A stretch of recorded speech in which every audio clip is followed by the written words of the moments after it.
All right, so an important piece in being able to get a full breath is to be able to have space within the thorax to, for the lungs to expand fully. If you think about trying to blow up a balloon in a fist, it's not going to go anywhere. You expand the hand, then obviously the balloon has more room to expand. So that's what we're going to try to do with some of these movements, some of this mobility work. We're going to use air packing, which is another freediving technique, to create space, and then we're going to use movement to create even more, okay? To actually use the muscles that we're trying to expand. So air packing, I want to teach you that, and then I'm going to go through the movements all individually. You can follow along with this. Air packing is where we take a deep, deep breath, fill the lungs as full as we can, hold, and then take a couple more sips to get that last little edge there, okay? So what you'll do is get comfortable. We'll take a deep breath into the nose. Fill as much as you can, okay? And then we're going to sip to the mouth.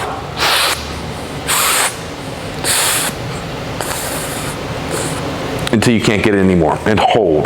Just right there, you're gonna notice a pretty big difference and a pretty big stretch. For some of you, that might be just enough to loosen up in the beginning.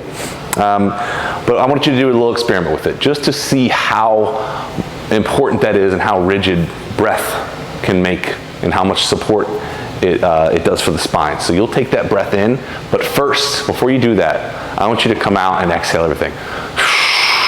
And now rotate. Okay? Take the deep breath in.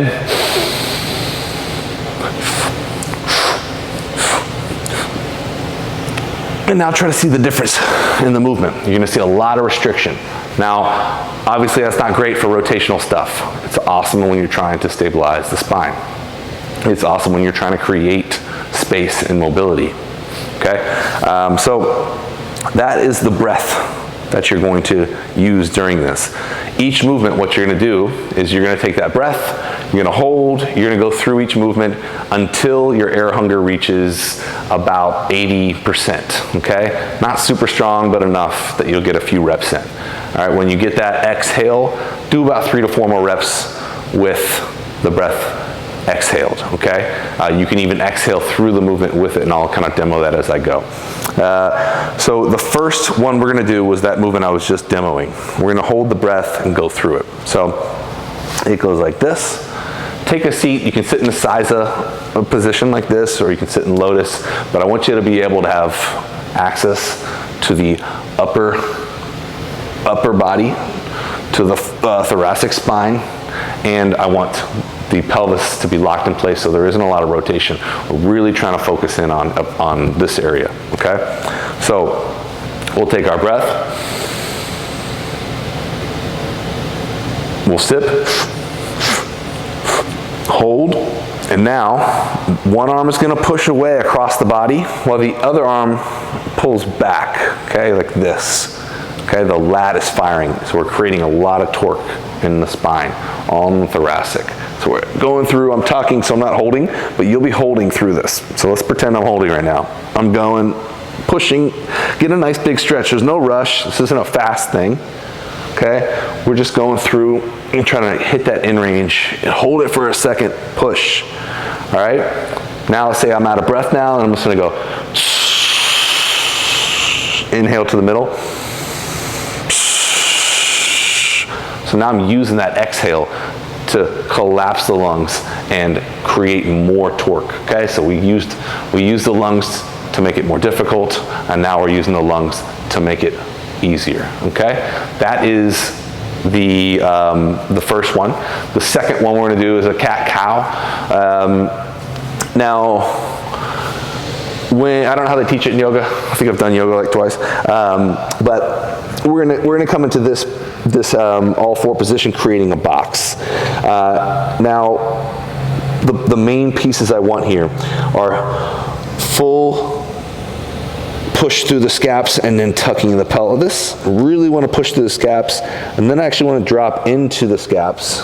Let them fully rotate and retract back into each other. Okay?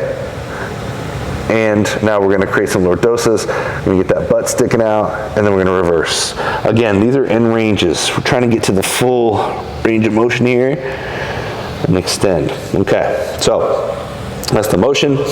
Let's go through the breath, deep breath in. Sip. Hold. Drop it in those scaps. Tucking hard into the pelvis, pushing into the ceiling, trying to get that in range of motion. I'm not looking for 30 reps. We're looking for a few good ones. Extend, relax the head. Don't tuck, just relax. And then extend. Or I meant flex on the last one, but you get the idea. All right, and then say you run out of breath. Now we're going exhale on the way up. Like we're squeezing the air out. And then we're extending. Pulling the air in with the extension. Compressing and pushing the air out. All right. That's number 2. Number 3 is called a McKenzie press. Kind of do this at an angle so you can see. Hands are going to be right at the shoulders. Elbows are in tight for this one. So when we get into this position here, hands are in. It looks like we're doing a push-up. This is what the movement looks like. But the arm should be doing less than the back. We should be lifting with our back. A little bit of glute recruitment, but mostly lower back. A little bit of mid there. And then the hands help to go a little further. All right, so same thing. We'll air pack here. Sip. Lift.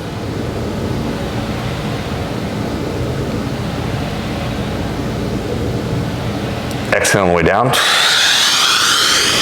Inhale up.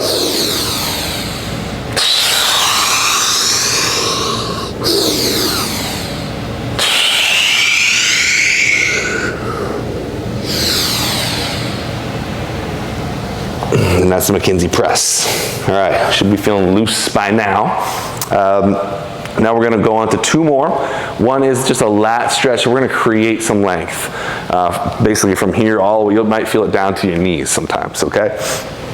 Now, the position here, we'll come back to all 4.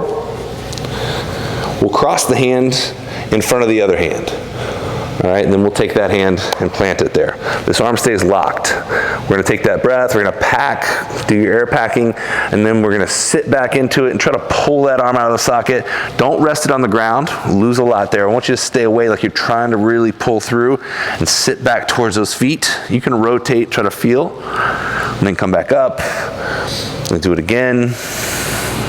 Rotating through, there'll be a lot of shoulder stretch here, a lot of lat. And then when you're done, you'll exhale, and then we'll do our breathing range for 3 to 5 reps here. Exhale as you come down. Inhale.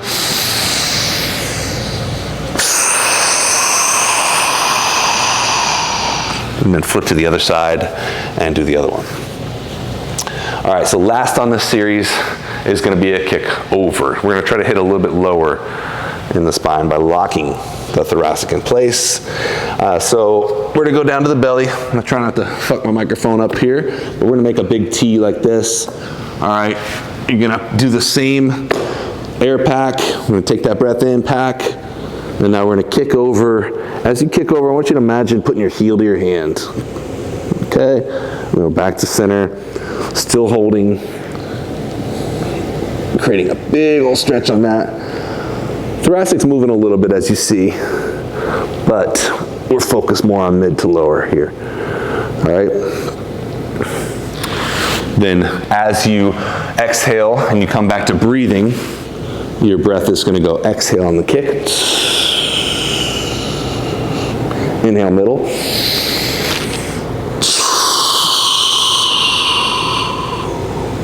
And repeat. Okay, so this little routine, after you do it once, you should be able to remember it. You can always come back to the video if you need to. I recommend doing it daily before breath. It takes 5 minutes to 15 minutes. I recommend doing 3 rounds of each movement. If you want to just do it daily and you want to do it real quick before breath, then that's fine too. Again, what you need and what you're prescribed can be two different things. These are exercises to try and see what you need the most of. If you like two of these movements most, do two of these movements. But I recommend always doing some kind of work to loosen up before you breathe so that you get the most out of your breath work.